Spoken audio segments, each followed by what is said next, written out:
Hello, everyone, and welcome to the 100th episode of the Last Place Fantasy Football Podcast. I am your host, Josh, along with my co hosts, Ian and Ryan. We're here talking about our Ian? week two. Wait a minute. Whoa, What what? was that name you called me? I said Ethan and Ryan. No, you said Ian. No, you said Ian. Did I slur it that bad? All right, take it from the top. We're starting this all over. No, No, we're keep it gonna in. keep Keep it this. in. Yeah, we're Ah, gonna keep it in. It's episode 100. Three. Josh messed up. Episode Welcome 100. back. I promise you, this is just limeade, and It's not. Limeade with absinthe.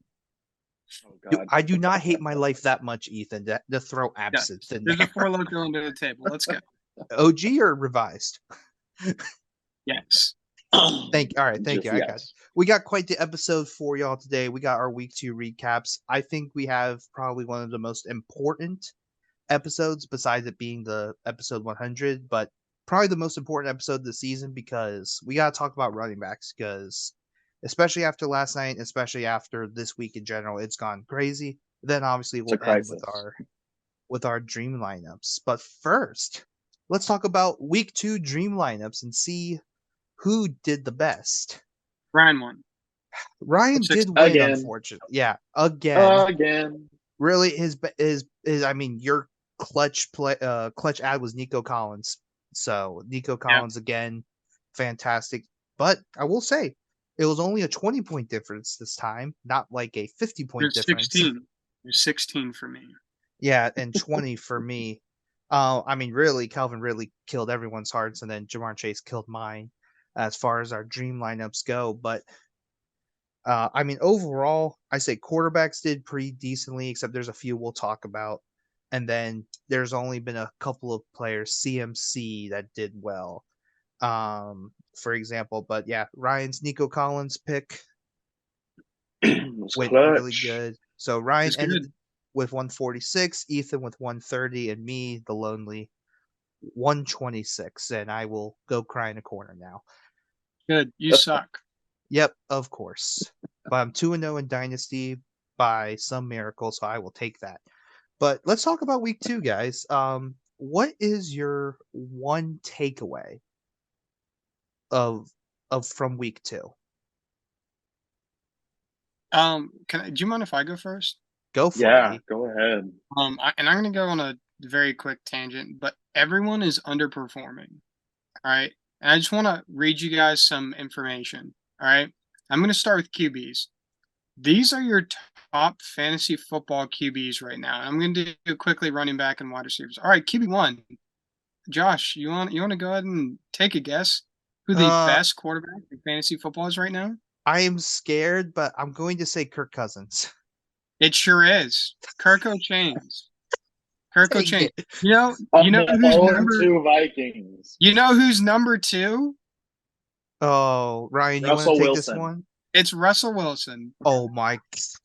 Followed Oh, followed by Pat Oh, Mahomes, God. Justin Herbert, Jalen Hurts, Jordan Love, who's on Yeah. pace to throw 51 touchdowns this season. That's the crazy part. That's a Danny crazy one. Dimes, Anthony Richardson, Mac Jones, Tua, Jared Goff, Wait, Baker. Danny Dimes is in there after scoring 0 in week 1. Well, it's because he Jeez. went off this last week. Yeah, Yeah, he scored like 30 points. basically brought Yeah. New York back by himself. He scored 35 this last week. But Oh, Jared jeez. Goff at 11, 12 for Baker, 13 Josh Allen, 14 Sam Howell, 15 Stafford. So Yeah. we haven't seen Lamar, we haven't seen Jay Fields, we haven't seen Purdy, we haven't seen T-Law, nothing. Yeah, it's because each of them have had like one terrible week. Like All right, Lamar had running a back. terrible week 1. Really quickly, so I can get through this as quickly as possible. We Oh, all know who RB1 is. Yes. Do you know who RB2 is? Is it Kyron? It is Kyron- Kyron Williams, Oh, my Bro. gosh. followed Oh by my. Brian Robinson Oh, at RB3, followed by Pollard, followed by Bijan, followed by Mostert, followed by King Henry, Saquon, followed by James Cook, followed by James Conner, and then Swift. Guess who wasn't even in our top 24 for this year? Kyron. Brian Robinson. That's Yeah, true. Well, he's fine. I mean, most I mean, he's Well, to be Yeah. fair, we thought another running back on that team was going to take most of the touches, and then Yeah. that bombshell on Saturday let completely me threw ask you guys a everyone. quick question. that didn't happen. Where do you think Jerome Ford is? I swear, if Jerome Ford is even sniffing top 36, I'm going to be upset. 17. There's yeah. Is he above or below Austin Eckler He is above. by 1? Oh God. Oh no. All right, now let's look at That's- wide receivers. We all know who wide receiver 1 is. It's Tyreek Hill. You probably know who wide receiver 2 is. It's probably Jefferson at 2. Nope. Nope. JJ. Oh, Puka at 2. It's Puka followed by Jefferson. Oh my God. Yeah. Followed by Mike Evans, followed by Keenan Allen, followed by Devontae Smith, which that one's not as surprising, but definitely No. a riser. The last few are not surprising considering the performances they just put in. By Nico Collins, followed by Brandon Ayuk, Diggs at 9, Rashid Shaheed at 10. That's CeeDee crazy. Lamb at 11. Where's Olave Olave in this situation? at 12. Olave is 12. Okay. Tutu Atwell at 13. Followed by Michael Pittman and Josh Reynolds, followed by Pickens, Debo, Jordan Addison, and then Sun God. Marvin Mims is above Devontae Adams and Garrett Wilson. What on earth is happening? Oh my gosh. Because So wow. I'm frustrated. That's my takeaway from Fantasy Football Week 2. I'm so frustrated because everyone is underperforming, and then there's a bunch of random people who are having on weeks, and then it's just you're screwed. And that's what's See, one of my leagues. I have a prediction. I think over the next probably 2 weeks, everything is going to be coming back into balance. Yeah. I think a lot of the performers like Jamar Chase. Yeah, I think it's Rust. I mean, Garrett Wilson, a lot of the guys that have not been doing great or have had decent weeks, but not wide receiver 1 or RB1 weeks, are going to come back into the fray, and it'll be fine. I'm not hitting the complete panic button right now, but it has these last 2 weeks have kind of thrown my prediction of what the first part of the season would look like. And it's thrown all of my fantasy teams. Into the dumpster. It's thrown my plans into the trash. Yeah. Yeah, I'm 0-2. For those listening, I have 8 leagues that I'm in. I am 0-2 in 6 out of those 8 leagues. Oh my Lord. That is brutal. It is ridiculous. Oh, right. 0-2. And not even close. It's not like I lost by 5-10 points. It's like I lost by 30 or 40. Well, look at what's been happening to me in our league. Like I just cannot score points. No, I feel so sorry for you in that league too. It's painful. It is painful. It's random. Like I have dudes that should be performing, and then I sit there on Sunday and I'm like, they're just not doing it. You were literally the stick figure meme. I'm like, come on, do something, please. Yeah, please do something. And then I in our league, there's one person that just broke our league record for points. Yeah. So there's 2 sides of this coin where a lot of people that we were thinking, they don't have a really solid team, and then all of these people come out of the woodwork. These bums. It's a bunch of bums putting up 30 points. I mean, you want to name the person who just broke the record? Yeah, it was Michaela. Yeah. She just scored 219 points. So, I mean, Mahomes and that is a record for the last 3 years. Yeah, Mahomes with 25, Swift got 35, freaking Keenan Allen with 34, Garrett Wilson 18, then Christian Kirk, James Conner. Keenan Allen's going to put up 34 points. 20, but 30. Well, and I gotta say this, I'm in another league with our podcast dynasty league has the exact same rules. I just copied everything over there. I just played a guy that just went 2-0, beating me by 60 points.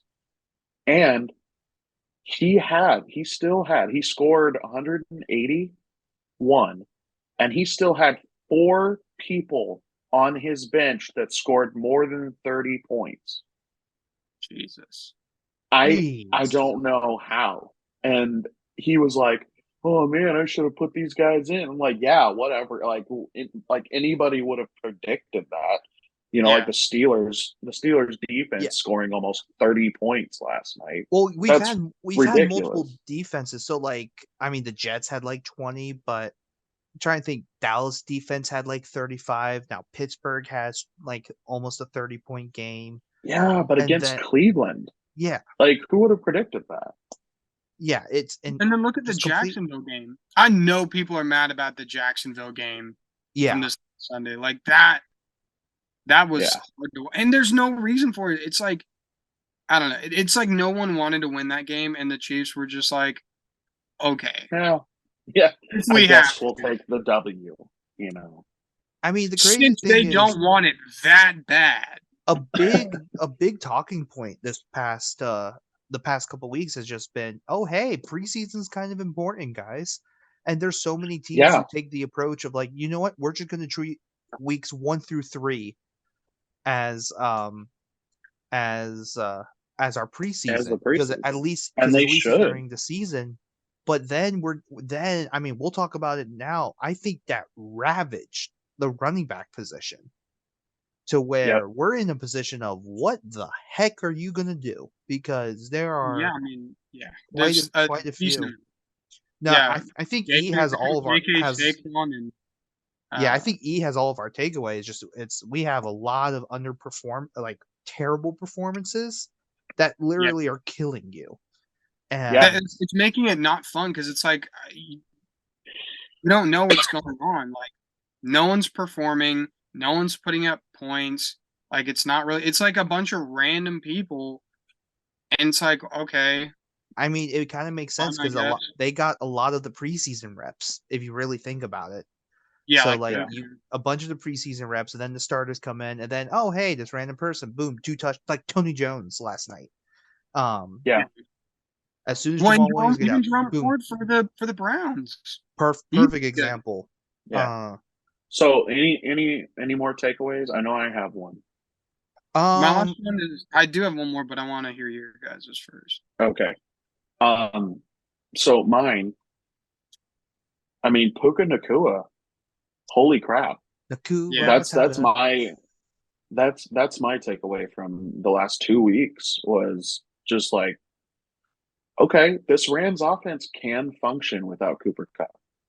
They Oh, and can. it's And going. now they have a decent wide receiver that's there to get those routes I don't when Yeah, think I Cup is want to Puka not talk there. too stopped. much about the Rams because that's part of my big question. Yeah, But I mean, Okay, yeah. We but can. yes, we'll definitely cover that during big questions. Okay. so I will tell you my interesting takeaway. I have a couple. One of them is in our giant question. The other is I am loving what the Miami Dolphins have done schematically, Yeah, and Mike McDaniel Yeah. deserves his praises. To give kind of the small history, you can look up this Brett Coleman video, but it was talking about how Sean McVay was amazed by the motion at the snap from Greg Roman. So basically, it's because it automatically shifted numbers to the point where you can't do anything. So Mike McDaniel this year has gone, you know what? What if I do that with receivers? So we've seen a bunch of motions that is just a sprint out to the sideline, and then they become the number one instantaneously. And then you either have to adjust to that, where man to man, or in zones, it completely screws up your zones because then your number 3 receiver or number 2 immediately becomes the number 1, so on and so forth. Yeah. And the reason why I find this interesting is because this might be the one motion that breaks the Vic Fangio too high shell and force everything underneath. Basically, if your defense kind of deprioritize corner because of it, you are going to have issues with like kind of adjusting to it, because if you're going to be forced to play man, good luck with these motions. So I think this might be the one wrinkle that team you're going to start seeing a lot more teams use. We've already seen Kyle Shanahan saw it and said, "Oh, my former OC is doing it. I'm gonna grab that real quick," and so he used it. That's how Debo got a lot of his usage last week against the Rams. So I think that's something to keep an eye on. Yeah, shout out Dolphins. Okay. Yeah, shout out Yeah, Mike for real. McDaniel. So my last thing is about Drake London, and I want to temp check on him. So we went from 0 to 18 back-to-back weeks. I don't know. It kind of seemed like a course correction. It seems like the same course correction that the Eagles took with Goddard of like, hey, You're this going to person's get actually touches. really important, so we need to get him the football. I mean, I don't know. Is it going to stay that way? Like, I guess same thing with Dallas Goddard on the Eagles. So I want to talk about both of those guys because both teams did it, and they did very similar things. But do you think that's something we're going to keep seeing with some of these teams who have guys like that who didn't see a lot of production early on, that now moving forward it's going to keep going? Or do owners of people who've been underperforming and haven't had this yet need to be worried? You want to take it, Josh? Yeah, I could start. So Drake All right. London's 7 targets is great, but I do think Atlanta understood that you can't just let your main pass catcher only get 1 target and still win. I think they knew with Green Bay that they were going to have a more balanced game and an aggressive game plan. I think that's what Arthur Smith did. Now, I'd really like for them to do that with Kyle Pitts, who I actually just dropped in a league because I can't take it anymore. He's become my new DJ Moore, where the talent's there, but I just can't deal with the pain and struggle of Somebody watching went it on go Twitter on. and posted a video, and it was just like a crying sound in the background, and there's clips of Pitts wide open and just not getting the ball. Yeah, I sent that to you, didn't I? Yeah, that Oh it my might have god, been when you sent that's me, or it might have been so another one, funny. but but as far as Drake, a lot of the pass catching kind of like players. So Goddard, I am going to be a little nervous because I do think that Eagles offense is still either rusty or there is a problem. They just don't seem to be firing on all cylinders yet. I know it looked good last week, but there was a long stretch of it where it just did not feel like an inevitability. It felt like, ooh, maybe we could blitz here. Maybe we could stop something. I think that Vikings actually put up a really good effort against them. Goddard scares me because it feels like someone's going to take the hit, and we have no idea who it's going to be yet. I think this it's going to point, be AJ Brown. it's That's been what it looking like AJ Brown. I Yeah, don't know if that's going it to be really the is. case. As far as Drake London's concerned, I mean, it's kind of how I felt with like Rashad Bateman a little bit last year, where it's like, well, he is the top pass catcher. He's going to get something because he has to get something. The problem is you just don't know how big it's going to be. And especially with how good this Atlanta defense is, and which is top 8 in every category except for run defense. So the only concern I would have for Drake London is if they get into really good game scripts to where they're just like, all right, we can just run the ball. Here you go, Algier. Here you go, Bijan. And we'll do that till the cows come home for 45 minutes. Yeah. Well, I feel like that's kind of how Carolina went. You know, I think they just leaned way too much on the run game, and they were like, all right, this is working. Let's do it. Let's keep it going. Let's not let off the gas. You can't and just keep going. And they can't keep that going.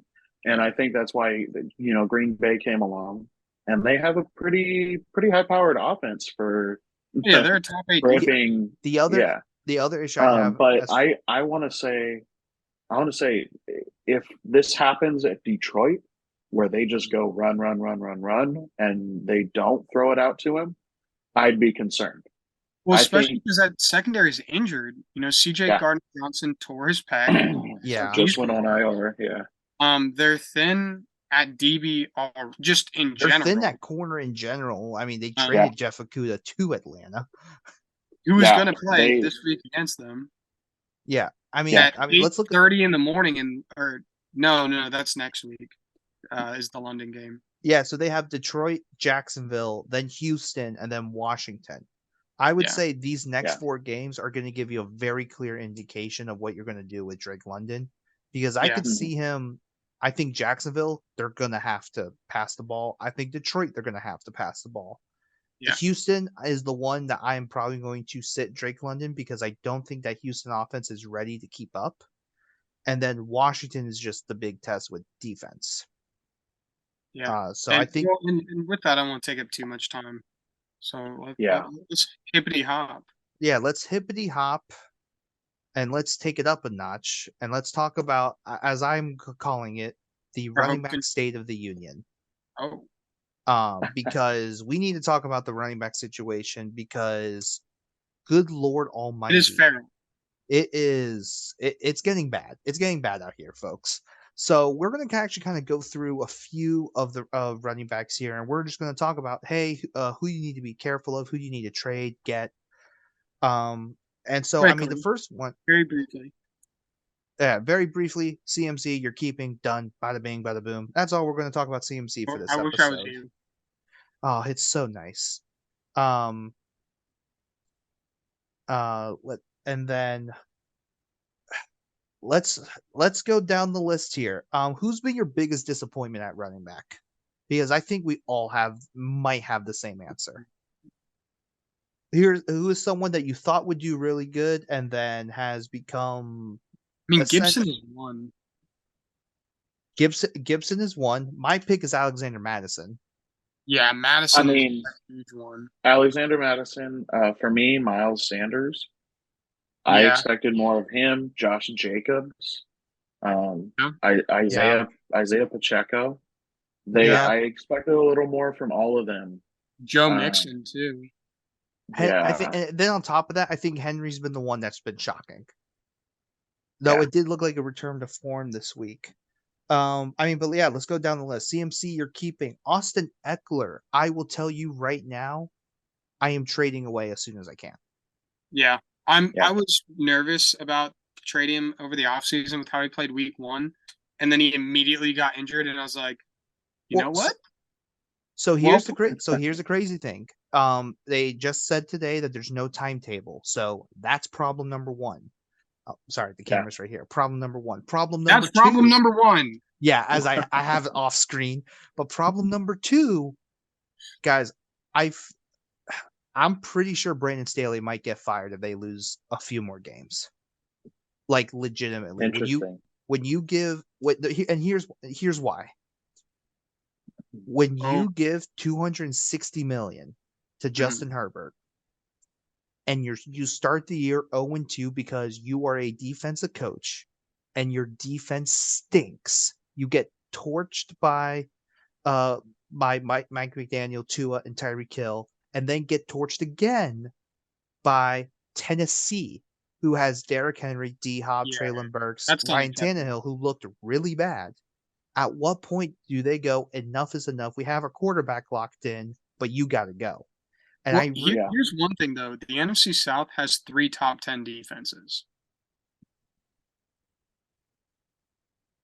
That's also something. But I'm to piggyback off last week of, is the NFC South actually good? Just remember that they have 3 top 10 defenses right now. They're putting in the work right now. But I want to go into just Eckler here. I mean, he's obviously out here, but here's who the Chargers have: Minnesota, Vegas, bye week, and then Dallas. Well, I mean, that's a good turnaround time to get things figured out with Minnesota and Vegas, who've been struggling. But so my question is, what if it doesn't? See, the thing is, the Vikings have been struggling a little bit, but it's mainly with turnovers. They're still getting touchdowns, yards. They're passing all over teams. So, I mean, well, back to running backs. Yeah, he does need to get it figured out. I think you're right. Eckler should probably be traded. Yeah, I am trying to trade him as soon as possible right now because the thing is, he will come back. At some point this year, unless they somehow shut him down for the rest of the year, and then it might be a couple of weeks though. But I think they're going to have to give him a couple of weeks, maybe mid-season. But I don't know if they do that. mid-season. They'd probably wait until the My off season my guess, to get worst case things scenario, they going. wait till after the bye week. But imagine if the Chargers start out 1-3. Like, does Staley make it? Like, that's the legitimate question. Yeah. And if Staley gets canned, what does this team do? They're going to be like, you know what? We're just going to punt on this year. We got our quarterback, bada bing, bada boom. Or are they going to try and roll with it with like Kellen Moore as the interim head coach? We don't really know. But that Yeah. uncertainty it takes me out of Austin Eckler sweepstakes entirely, and that's why I want to fire sell him. Yeah. I'll tell you what though, now's the time to go get Jahmyr Gibbs. Jahmyr, yeah. Yep. Let's go with that, because that was also that was Ryan's I think other big question was, is it Gibbs time? And Ethan, I think the floor is yours with Jahmyr Gibbs. Yeah, I mean, so here's what's tough with it. Like, it seems like he's running on a very limited part of their playbook, which is also something Dan said of we need to get him more comfortable. But I mean, surprise, surprise, Monty's injured, who is shocked, probably no one. So this is kind of the moment we're waiting for, but we just need them to scheme him up. And I think that's what we're going to see against Atlanta. I don't know if he'll put up huge numbers rushing, but in terms of checkdowns, like we saw a lot of passing attempts. 9 targets, 7 catches for 39 yards. Right. So that's probably going to keep up versus Atlanta. And moving forward, Monty's going to be injured for the rest of the year. So, I mean, it's going to be 3 weeks now. That might be enough time for Gibbs to take over. Potentially. I'm not saying it's absolutely going to happen. That's my hope for him and what I think is going to happen. And if you want to know something interesting, I believe they just signed Zonovan Knight today, as of this recording, which is a Tuesday. Yeah, well, they don't believe in Craig Reynolds, Or it just depth for that perspective. It's so Craig, Zonovan, and then Gibby in space. But I really like what I've seen so far from Gibby.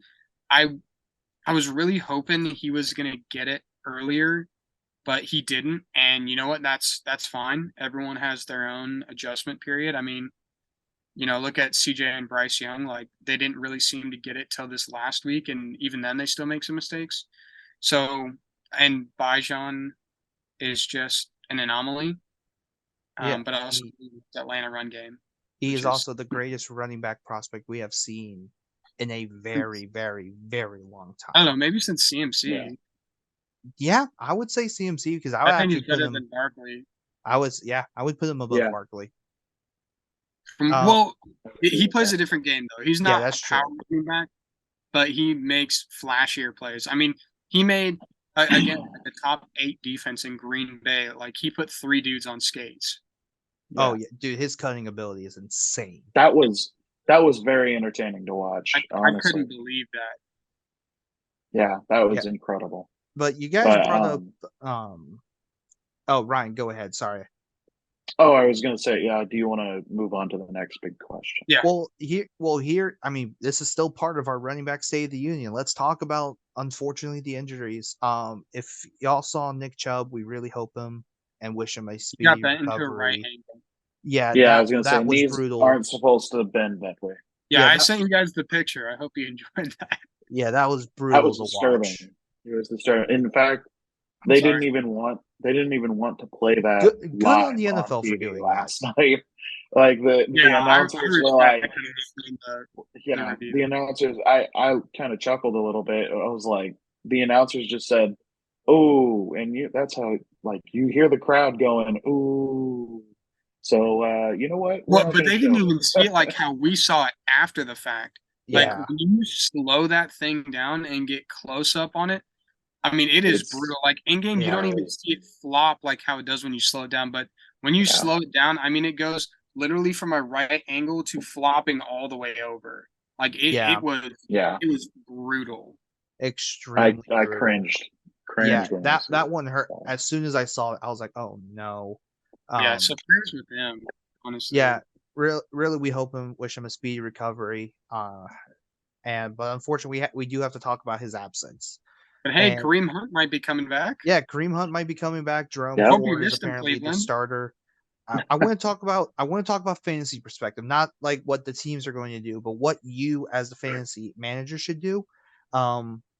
So I have in multiple leagues just lost Saquon and Nick Chubb. So now my God. question is, what am I going to do? So Cry. hypothetically, like, what's the game plan here? No, you're gonna cry. That's all you can do. You're I gonna, did. yeah. See, you curl up in the corner and just start. Because really, I mean, that's if you lost both of these guys, at least the next couple of weeks until Saquon, which there's been rumors that he would come back this Thursday. I don't know about that, but it's a possibility. I But would you be may shocked. be It's a out. Thursday You game. may be out for a couple of weeks. Your Here's the thing top that's so two hard though. running back. Running back is dry. I mean, Yeah. it is just dry. And There's nothing we can be unless like, get this guy and you'll be okay. It's like, no, like I'm So sorry. I would It's tell you dry. right, unless okay, you all right. magically picked up Conspiracy Kyrie. theory. Okay. Conspiracy theory. You know, they had that meeting in the off season. All those running backs got together and they came together and talked about what the running back position is going to look like.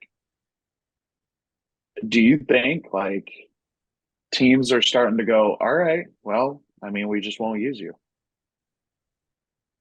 Well, or you're not going to be front stage or center stage. so if you want to think of it this way, the NFL did just file a grievance against the NFLPA talking about using injuries in contract negotiations. So that did Interesting. just happen. I haven't really seen much more response to it, but I did see that was posted. So I was like, that's a little interesting. I mean, I think the Nick Chubb situation, I think, is going to be exhibit A from what the NFLPA shows the NFL and be like, hey, this is messed up as I hold Yeah. Yeah. this lens I mean, lens thing. But because the thing is, Chubb was on the last year of his deal. yeah. Yeah. So, and this is probably going to be like a 2-year recovery, like legitimately, because it's Yeah. the same knee that happened to him. Depending on how bad it Full is. recovery. Yeah. I mean, if it is as bad as last time, like dislocated knee, torn PCL, MCL, I mean, even potentially ACL. Could be career ending for him. Yeah, potentially meniscus. Potentially. And so, and I mean, I think they have every reason to be like, look, if you're gonna pay us. But I did find some a stat here that I find very interesting. It's from Mass Live, talking about injury rates among like wide receivers and running backs. Oddly enough, when when running backs are age 29, they actually missed fewer games than running backs who were averaging 27 and 28, who are 25 to 28 years old. Oddly enough. Well, I mean, I believe that they're not running as hard, and they actually at that You can age call they that the have Bo been in the Jackson. league. You Yeah, can but call they it have the been Bo in the Jackson. league. Yeah, They've been in the league for multiple years. They know how to take care of themselves. They know all of that. So I understand that. I get it. So that sounds like a reasonable stat to me. Yeah, the reason why I kind of want to bring it up is because I mean, if we're going to take it between running backs and receivers, is just, oh hey, players get hurt all the time. That's the median. That's what happens. So forth, right? What we're seeing though is that the running backs take longer to recover, and I don't know necessarily if it's.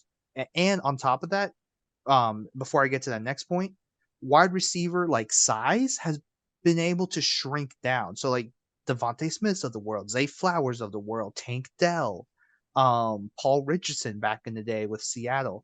So I do find it very interesting that we're able to have smaller receivers, but the running backs, I mean, you have to stay big to be able to run in between the tackles. And unfortunately, I mean, Ethan, we can talk about how the Nick Chubb hit happened in the first place, It was wrong. but Should have never happened. I mean, I think the bigger issue may just be tackling rules in general, and especially how unfortunately they're kind of subconsciously incentivized to aim lower, which sucks. But yeah, but there's a difference between aiming low on somebody and aiming low on somebody who's wrapped up. Yeah, like there's a massive difference between those two things. One will break a guy's leg, and the other will take down a big running back. Yeah. Like if somebody's wrapped up, for anyone who is actively playing football, if somebody's wrapped up, do not hit them below the knee. No, Ever. you can grab them You're from you are a above. terrible person if you do. Minka Fitzpatrick is wrong for that. I'm glad he got injured. I hope he gets injured if he does it again, because that is wrong.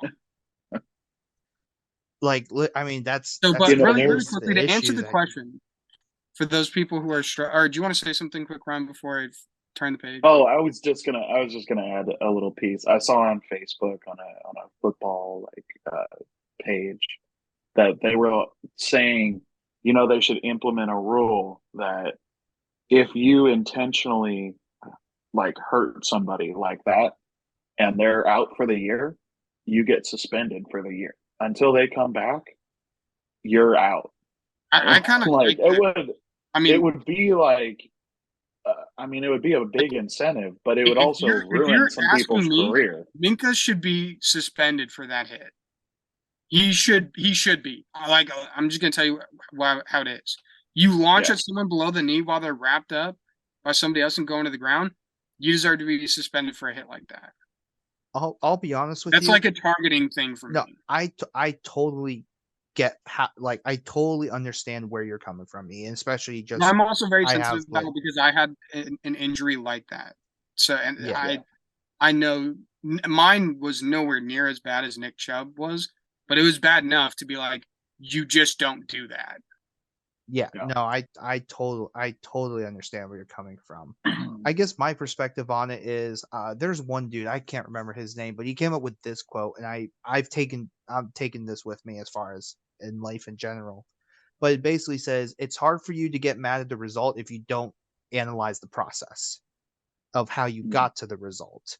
And that's where I feel like I've kind of been like understanding it's just the mechanisms that kind of cause for a hit for a player to go, oh hey, I got aim low here to get him down. Oh crap, there's his knee. Yeah. And that's where I do think that we need to kind of revisit, like, hey, if the helmets are safe enough, maybe loosen up on some of the on the head-to-head rules. I know I feel like I'm creating the script of concussion Yeah. to Rydell Boogaloo, but I don't know what you do, because right now, unfortunately, the knee injuries are almost just as damaging as the head injuries. So that's kind of like my issue regarding all of it. Obviously, there's defenseless receiver, and obviously, like the Kareem Jackson hit on Logan Thomas this past week. Obviously, Yeah. that, like, there doesn't need to be a head-to-head collision there. Yeah. But when you Yeah. officiate it and kind of regulate it to the point where defensive players have to go for knees, that's where I'm going. Maybe we went too far, and that's No, where and I understand that. I understand that they yeah, have to do it, but you've got to understand situations. exactly. I Like, think that's very fair. like I said, wrapped up, don't do it. You will, Yeah. 100 out of 100 times, you will hurt someone. That's Yeah, just how it I- is. Because I you're getting definitely think pulled that's in two fair to different say. directions. Because he's pulling him down, and Minka's Yeah. hitting him, which that's why he got bent into a right angle. Because the dude was pulling him forward, and then Minka launched at him and stopped his leg. That's why you get injured. But anyways, we're off topic. Yeah. Answer Let's your question Yeah. about what you do if you're in this situation, and then we'll get to our dream lineups. Is you have to find a way to get Kyron Williams. Yeah. You have to play Brian Robinson. You have to hope Raheem Mostert is available. lock in CMC and probably Tony Pollard. James Cook is a good option. I'm talking about guys you can get. Are we that at the point potentially where be you good. just go zero running back and pray at this point? I mean that too. Like I'm gonna I probably would, wide receivers. Because I would pick up scrap running backs and yeah, just James Conner, rotate Rashad them White, in. DeAndre Swift if he's available. Because you're gonna have a hard time. Yeah, you're gonna have a hard time finding RB1s because people aren't gonna want to trade them because they're the only things that are going right in the RB world right now. They are scarce. They are they're very scarce. Like I was looking through waivers and I'm like, there isn't a single running back I want to take right now. And so far for the season, we've already lost Nick Chubb, J.K. Dobbins, and then for multiple weeks, Eckler and JT. not I mean JT will get you, but Saquon. Saquon. So like per potentially multiple weeks, and that's 4 out of the top 20 running backs. And then Yeah. not Yeah. to mention kind of like Najee, I think has been a massive disappointment. And I mean I'll go into the disappointment category. Najee, Madison, I mean, we can even talk Aaron Jones, AJ Dillon, like combined there. Well, We Aaron can Jones got talk injured, about so we don't get mad at Aaron Jones. that's fair, but like I'm trying to think who else we're going to talk about in this And situation. Walker, Dameon ETN, Pierce. yeah, Yeah. Damian Pierce is a perfect example. Yeah, I think on Josh that Jacobs. one we can end it. So just be careful with your running Yeah. backs. You're probably going to want to flex wide receivers, and Yeah. it's rough out here. It's rough out here. The last question It I is want, very the rough. last question we have related to this running back state of the address, basically, we're talking maybe loading up on receivers and pray you have a running back that takes off. But Jonathan Taylor, Cam Akers. There's already been reported teams. We could start with one or the other. There are 4 teams that were listed for Cam Akers were the Ravens, the Raiders, the Bucks, and one more team that escapes my memory. I gotta find it real quick. Yeah, I'm always Dude, finding that. I'll go ahead and ask the big question that this is. Well, I want to start with mine and ask my big question. While you're looking for that, but yeah, it's who's going to go after Jonathan Taylor first? Like, who's going to make that initial strike for him? Because you're seeing these injuries, dudes are out for the year. Like, one thing me and Josh talked about is, yeah, the Browns don't have a first round pick upcoming this year, but I mean, you're in a win now mode with Deshaun Watson. You paid him a lot of money. You have Amari Cooper. You have the offensive line. You have a defense that's been excellent for years. Like, you need to do something. You can't afford, as Stefanski, to not win this year. So, and with how desperate I think the Colts are to just be done with the situation and to get something, you know, who's going to go for it? And, on my list, I've got the Browns, the Giants, the Rams, the Ravens, and the Dolphins of who wants to go to that next level and, have a generational talent. okay, I got the last team. It is the Browns, Ravens, Raiders, Bucks. For all potentially called about Cam Akers. Well, I think Ravens and Browns are probably your best bet for those. I mean, shoot, the Rams. I don't think they could afford JT with how their cap looks right now. I don't think they could do it. And Well, I think now they're perfectly starting happy to with Kyron. I think they're perfectly Yeah. happy with Kyron. Well, yeah, with how he's been performing the last 2 weeks. Yeah. I don't think the Dolphins are in. I think they're going to ride with Mostert right now. They could potentially pick up JT, but I don't think Cam Akers is going to be on their radar. No, I don't think Cam Akers is on their radar either.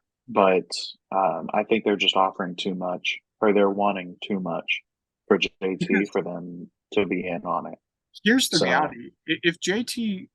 If that situation was to get remedied and it was just the Colts that struck first and we're like, hey, we're going to give you a new deal and just be done with it because we need you on this team. That's a very scary football team. Ethan, just to add to that conversation, because I think that's clearly back on the table now. Anthony Richardson literally left the game with a concussion. Mm-hmm. And I think they need to talk about, oh, hey, by the way, you have your superstar quarterback out here getting killed because we don't have the running back to pull this off. Yeah. And I think that if there's anything that's going to change Jim Irsay's mind, it's going to be the health of your future star quarterback. Because you've already seen it. Anthony Richardson is for real. Yeah. He is a freak. Unfortunately, right now, I think it's effect, but yeah, but I think it's for offensive rookie of the year. I think it's between him and Bijan.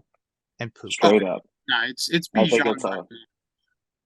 I mean, we'll see. We'll see how this year goes. Well, yeah, I'd say Puka is a close third. Yeah, but Puka's coming in third. I will tell you, I mean the Browns. I would not be surprised pull the trigger on JT though, and here's why. Yeah. They literally 1 year into the Deshaun Watson deal, they restructured it, making Deshaun Watson getting paid for the next 3 years 64 million. So it's going to be 64 million, 64 million, 64 million. They're at the Holy point crap! where the Browns have to go, Deshaun Watson has to work. Mhm. And I mean, Jerome Ford, I mean, Dearness Johnson, and even Demetric Felton, I think are all very capable backs. But you're 1-1 in the division, and strike while the iron's hot because Cincy is magically 0-2 to start the year and 0-2 in the division. That's what makes this even Yeah, You more have to critical. capitalize. yeah, You, it's rough. yeah, you kind of have to. The other If they team, I lose would one more division game, like that might be the end. That might be it for exactly. them.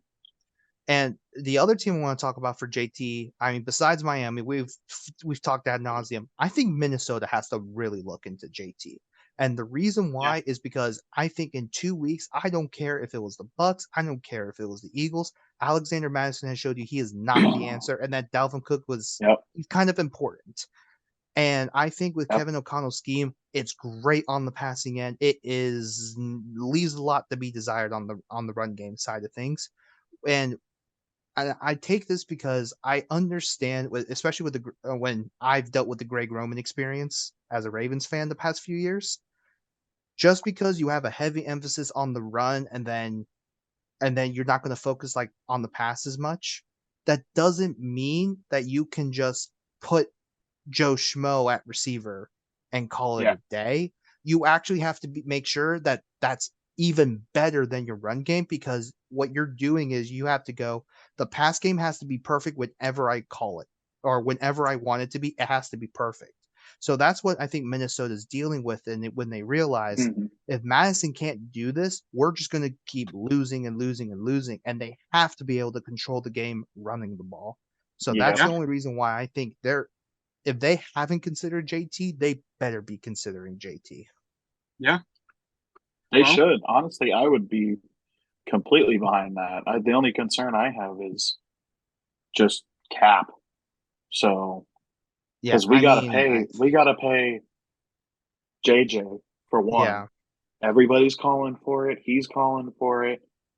And then we're losing Kirk Cousins at the end of this year unless we pay him. And he's going to demand a lot for doing what he's done the last couple of years. So that's my concern I don't think is his we've contract. already got we've already got a couple of guys that need to be paid big contracts.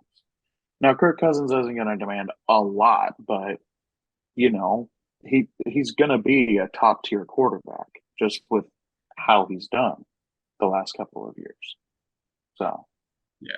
all right. I'm pulling up the Vikings real quick just to see kind of what we have. I Yeah, mean, they have about 12 million cap space, so they can make a move if they want to. As far as this year, it would yeah, have to be a mid-season trade, and then obviously next year is where things. I mean, they actually have 55 million in cap space, so anything can happen. It's but again, we've possible. also got to re-sign, It's possible. Yeah, all of them. Ryan, it's possible. It's It's possible. it's possible. possible. It's possible. I'm not giving up on it. It's possible, but And might not not probable. happen. With that, dream lineups. Yeah, This- let's go to dream lineups, and I will tell you for week 3, it was really hard to pick a running back. Yeah, it sure Yeah. was. I mean, we're already talking about Kirk Chains. That's your QB, Josh. If you want to. Yeah, actually, it's me and Ryan's quarterback choice here is Kurt Cocaine. Kurt Cocaine. Kirk Kirk Kirko Cocaine. Chains. Jeez, I am slurring words today. Yeah.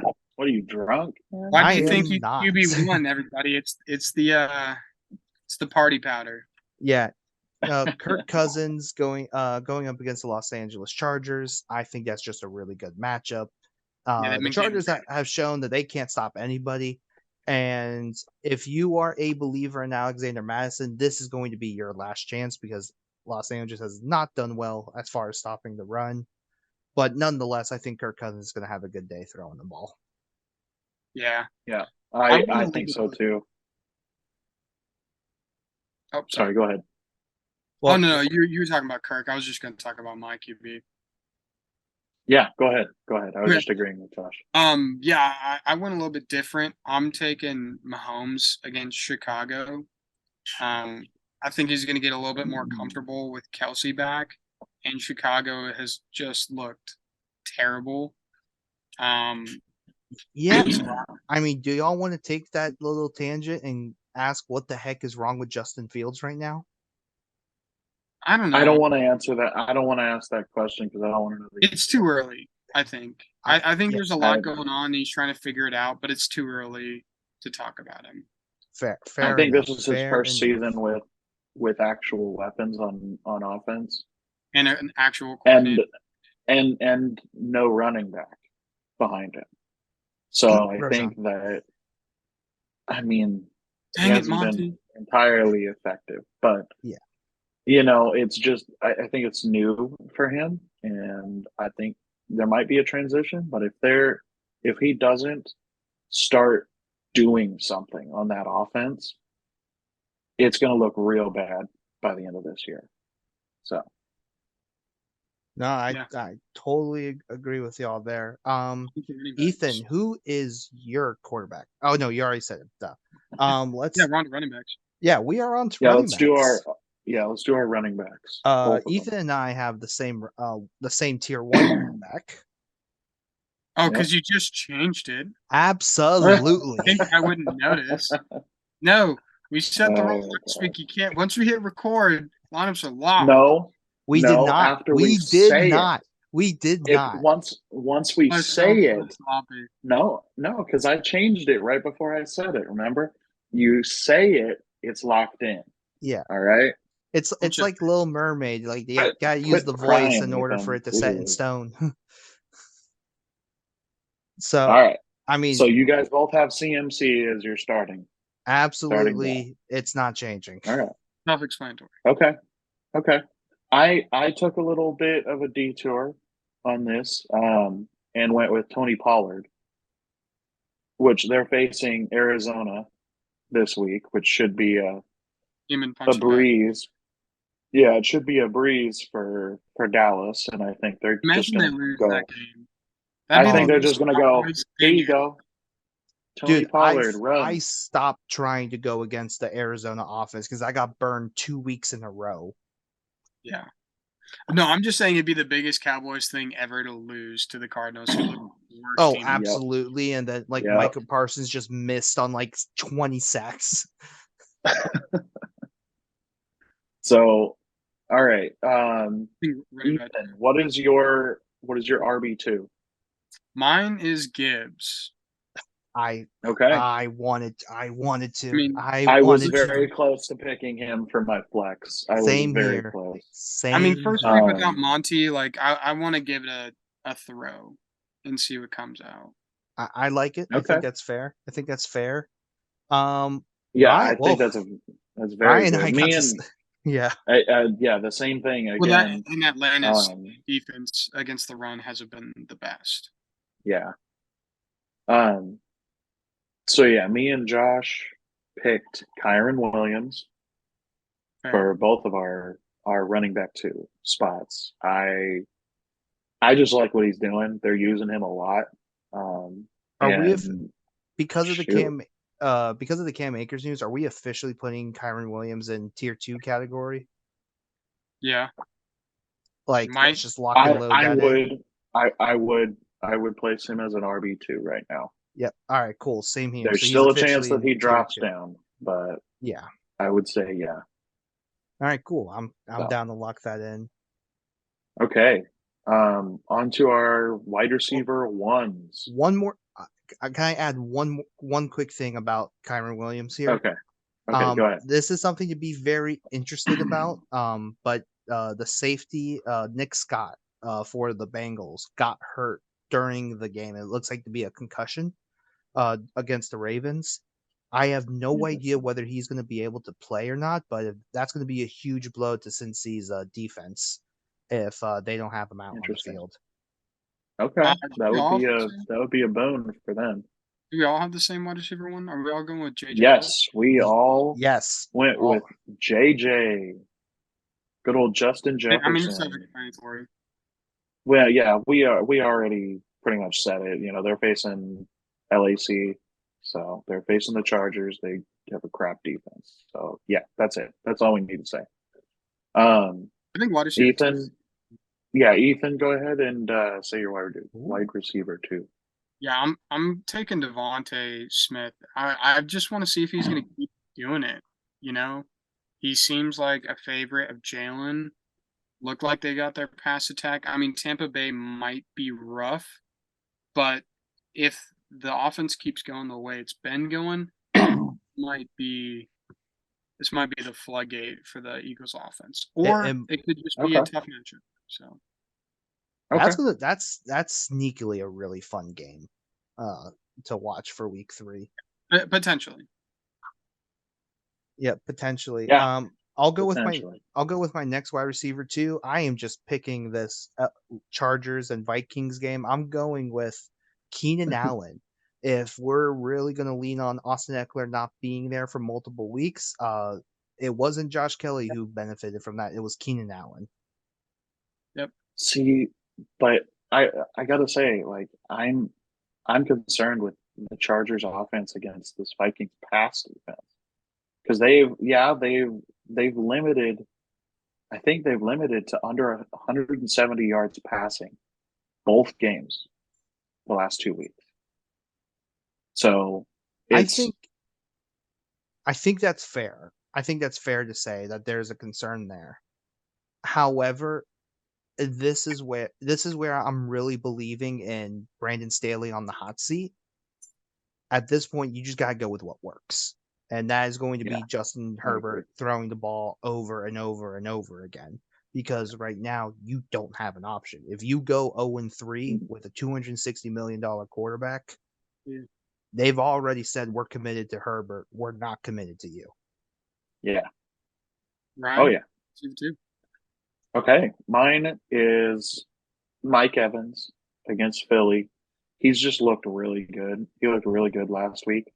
Um, we'll see if that, go if they go into Philly and he does well.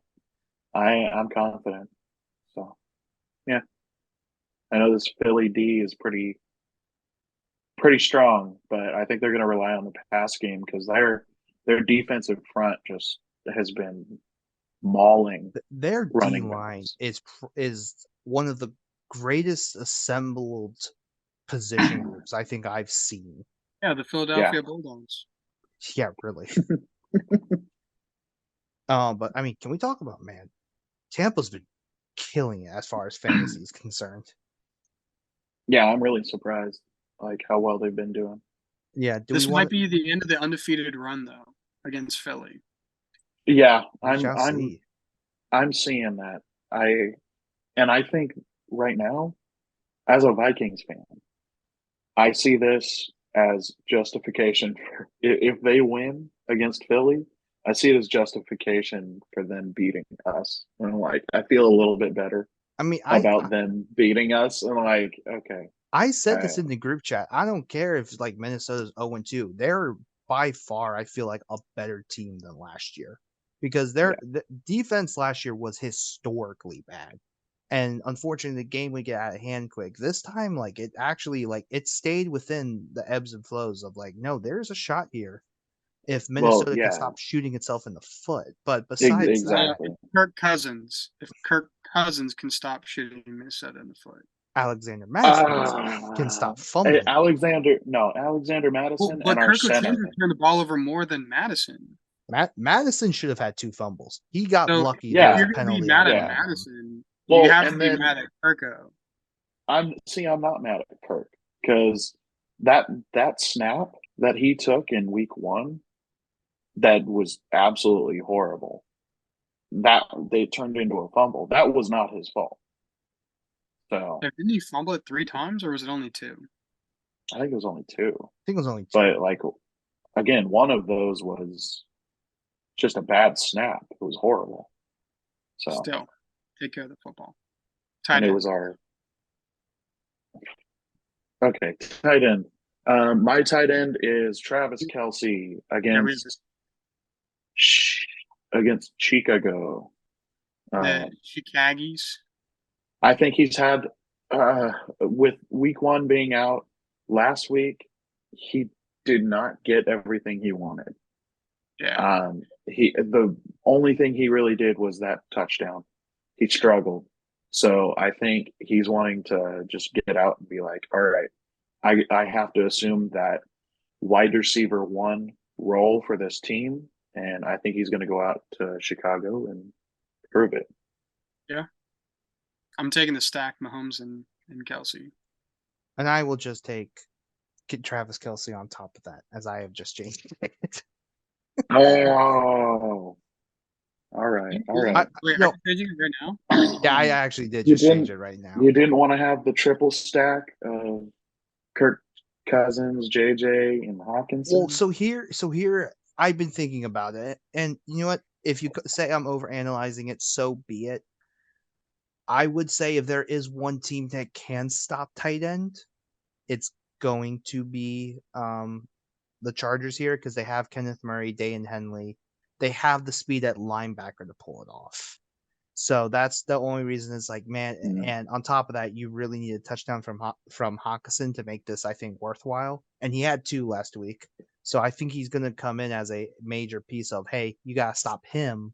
And then we'll live with Addison and KJ Osborne beating us. And I think teams have done a good job of stopping Justin Jefferson from scoring.